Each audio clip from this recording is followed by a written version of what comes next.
અને New Zealand cricket મેચને લઈ અને ક્રિકેટ પ્રેમીઓમાં અનેરો ઉત્સાહ જોવા મળી રહ્યો છે। કોટબી સ્ટેડિયમની બહાર માનીતા ક્રિકેટરોના નામવાળી ટી-શર્ટની ખરીદીમાં ભારે ઉત્સાહ જોવા મળ્યો।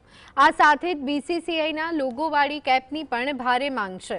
ભારતીય ક્રિકેટ ટીમને સપોર્ટ કરવા ક્રિકેટ રસિકોમાં ઉત્સાહ જોવા મળ્યો।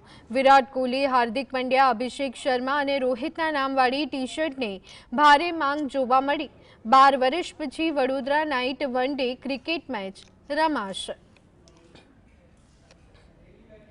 વડોદરામાં ક્રિકેટનો રોમાંચ પરાકાષ્ઠાએ છે ત્યારે જે પ્રકારનું દ્રશ્ય આ વડોદરાનું કોટબી સ્ટેડિયમ છે, આ સ્ટેડિયમનું દ્રશ્ય આપ જોઈ શકો છો કે તેની બહાર અત્યારથી જ જે છે એ ફેરિયાઓ લાગી ગયા છે અને આ તમામ લોકો જે છે એ ઇન્ડિયાની ટીમને સપોર્ટ કરવા માટે આ ઇન્ડિયાના જે ટી શર્ટો છે, કેપ હોય એનું વેચાણ થઈ રહ્યું છે। જે પ્રકારનું આ વડોદરાનું દ્રશ્ય, આ વેપારીઓ માત્ર ને માત્ર જે છે યુપી, બિહારથી આવીને અહીંયા આગળ બિઝનેસ કરી રહ્યા છે કારણ કે ક્રિકેટનો રોમાંચ એ ઘણો છે। 12 વર્ષ પછી મેચ વડોદરાની અંદર રમાઈ રહી છે, પરંતુ સૌથી મહત્વની વાત એ છે કે 12 વર્ષ અગાઉ જે મેચ રમાઈ હતી એ પણ ભારત ન્યૂઝીલેન્ડની રમાઈ હતી અને 12 વર્ષ પછી રમાઈ રહી છે એ પણ ભારત ન્યૂઝીલેન્ડ વચ્ચેની રમાઈ રહી છે। આ સ્ટેડિયમની બહારનું બિલકુલ આપ દ્રશ્ય જોઈ શકો છો કે આ જે પ્રકારનો રોમાંચ છે પરાકાષ્ઠા, જે દરેક પોતાના ક્રિકેટરો, જે માનીતા ક્રિકેટરો હોય એને સપોર્ટ કરતી ટી શર્ટો હોય કે કેપ હોય તે લઈ રહ્યા છે। આ જે પ્રકારની અહીંયા આગળ આ વડોદરાની આ બિલકુલ સ્ટેડિયમની બહારનું દ્રશ્ય આપ જોઈ શકો છો કે અહીંયા આગળ